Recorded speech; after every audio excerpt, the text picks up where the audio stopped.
In this chapter, we will learn how to conduct what statisticians call a test of significance, which is one of the most widespread tools in statistical inference. We will learn what the potent phrase statistically significant means and what it doesn't mean. Almost every day, we are bombarded with information that begs the question, have things changed? Has President Bush's approval rating changed since last month? Has teenage smoking decreased over the last 5 years?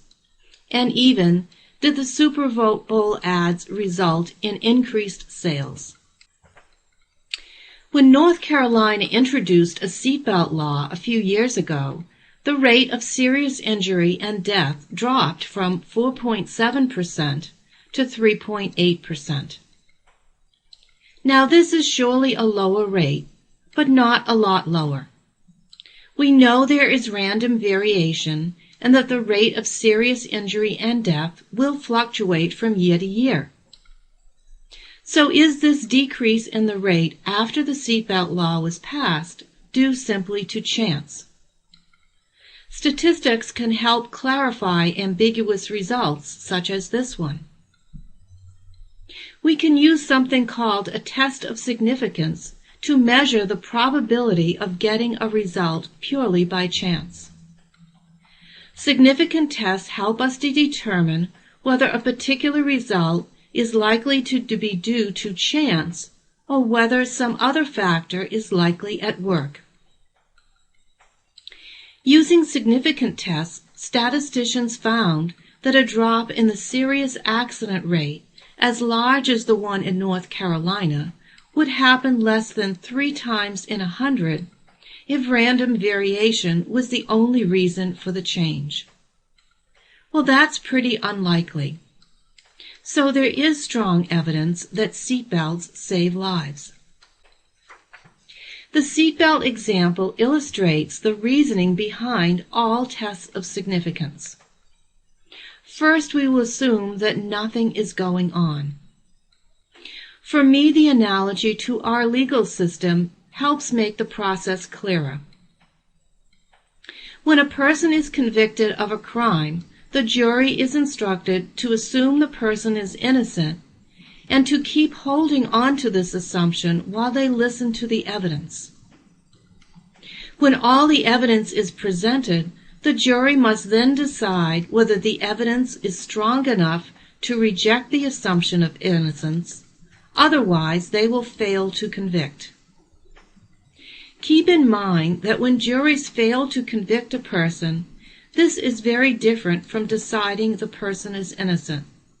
They simply cannot, based on the evidence, say without a reasonable doubt that the person is guilty as charged. So in statistics, we start out by assuming that nothing unusual is going on, analogous to assuming someone is innocent. Then we consider the data. That's our evidence. We find out how likely it is that our result could have occurred purely by chance. If the result is very unlikely or surprising, we have reason to believe that something is going on. We measure how likely or surprising a result is by something called a p-value, and we're going to learn how p-values are determined. So let's get specific about how to conduct a test of significance. Here's an example. In the 1960s, about 44% of the population had never smoked cigarettes. 35 years later, in 1995, data was collected on 881 adults, and it showed that in this sample, 52% of the adults had never smoked. The sample suggests that the percent who never smoke rose during that 35-year period. There certainly was a lot of research during that time that confirmed the tremendous health risks for smokers, and a lot of media attention was given to these health risks. So was the data collected in 1995 strong enough to conclude that the percent of non-smokers had in fact increased? Or could it be due just to chance fluctuations?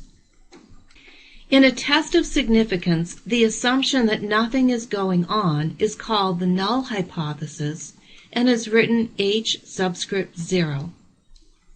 In this study, the null hypothesis says that there is no change in the percent of non-smokers, and that the percent in 1995 is the same as it was in the 1960s, namely 44%. It is important to recognize the general form of a null hypothesis. It says that a parameter is equal to some hypothesized value. In this case, it says that the true proportion of non-smokers in 1995 is still 44%.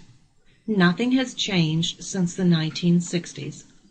We also need to create an alternative hypothesis, which formally states that something is going on. It is called, logically enough, the alternative hypothesis, and is written H subscript A. So, in a test of significance, we compare data collected during an experiment to what we would expect to observe if there was no effect.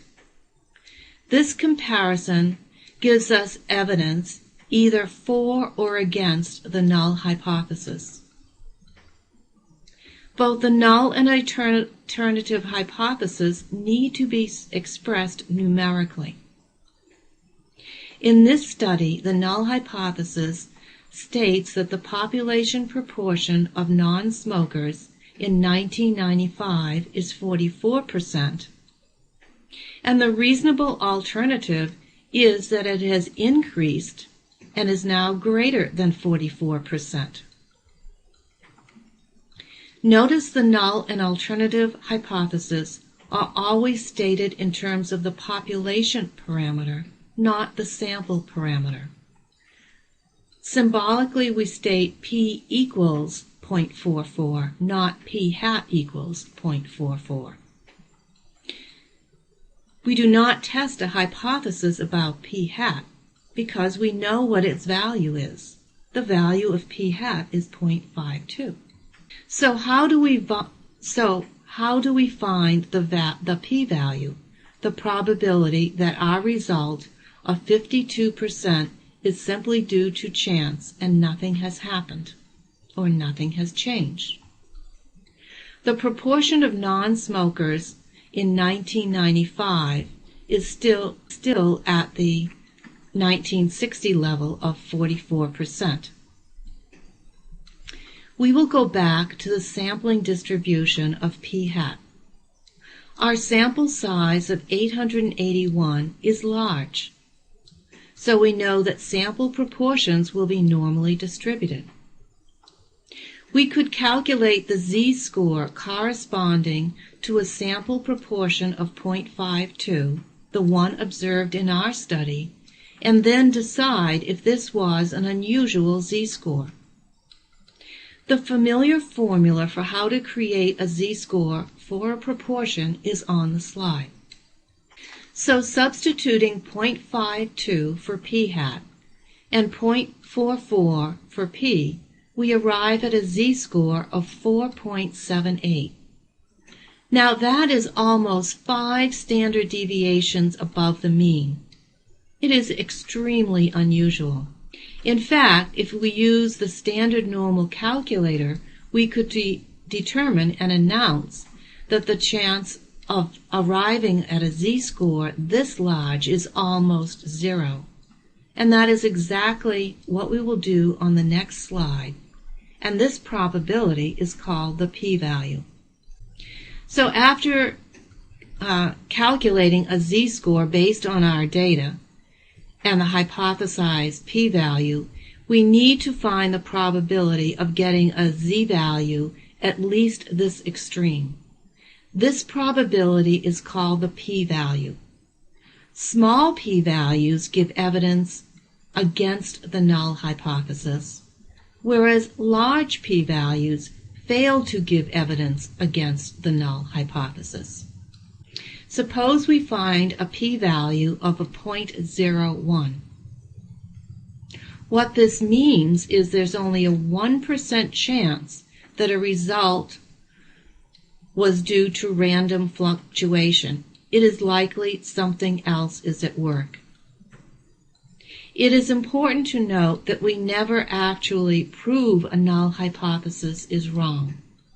Small p-values simply indicate that it is very unlikely that it is correct. Conversely, we never prove that a null hypothesis is correct. Large p-values simply tell us that it could be correct. Remember the analogy to the legal system. The jury is never 100% certain someone is guilty. There's just a lot of evidence that they are. And that they are never 100% certain that someone is innocent. There is simply not enough evidence to convict or state that they are guilty. Since p-values can range from minuscule to very large, researchers are often faced with a dilemma. Does a particular p-value give enough evidence to reject a null hypothesis? With a p-value of 1 in 1,000, there is little doubt that the null hypothesis is incorrect. But what about 1 in 50 or 1 in 10? It is because researchers have so often come up against this kind of question that several fixed values of p-values are commonly used. The most widespread is 0.05.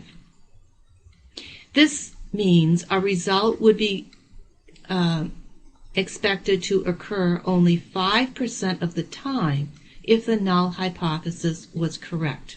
Statistically significant at the 5% level means that results produced a p-value of less than 0.05 and were therefore considered significant.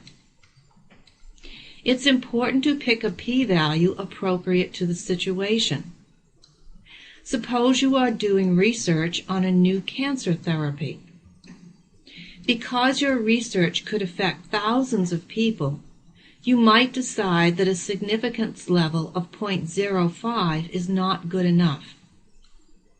Here you need to be more certain that the therapy works, so you decide to call your results significant only if they reach the 0.01 level. In this course, I will always give you guidance when it comes to choosing a significance level. We've done a lot, so let's take a moment to recap the steps involved in significance testing. First, decide and formally state both the null and alternative hypothesis. Many students fail to do this, and it definitely causes problems in later steps of this process. Next, calculate a z-score using the sample value of p-hat and the hypothesized value, the one in the null hypothesis, for p. Be careful not to use p-hat for p in the denominator. Use the online z-calculator to determine the p-value. And finally, state your conclusion in the context of the study. The next slide puts all the pieces of the analysis of the smoking data in one place. Notice in step 1, the null and alternative hypotheses are very explicit. Instead of just using the variable p, a little more detail is added. The hypothesis is about the non-smokers in 1995, not in the 1960s. Next, we calculate the z-score. The alternative hypothesis said that, if anything, the non-smoking rate in 1995 should be higher than in the 1960s. So we are looking for the area above a z of 4.78. This area is so small that the shading does not even appear on the graph of the online calculator, but the p-value is given in the bottom in blue. Since the p-value is incredibly small, it is very unlikely that this result could be attributed to chance.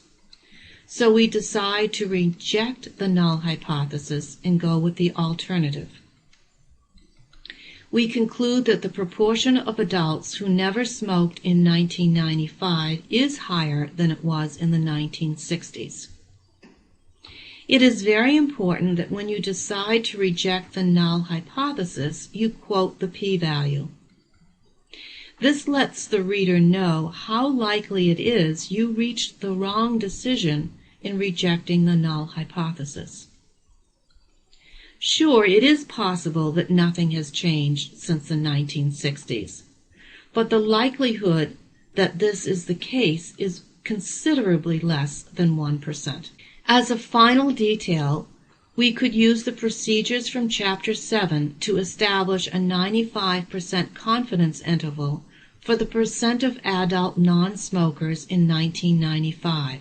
What is interesting is that the interval goes from roughly a 49% to a 55%.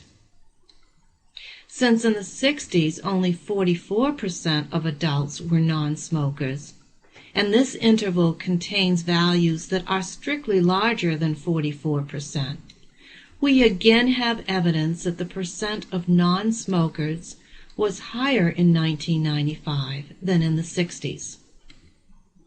The nice thing about the confidence interval is that it gives us an estimate of what the 1995% of non-smokers actually was.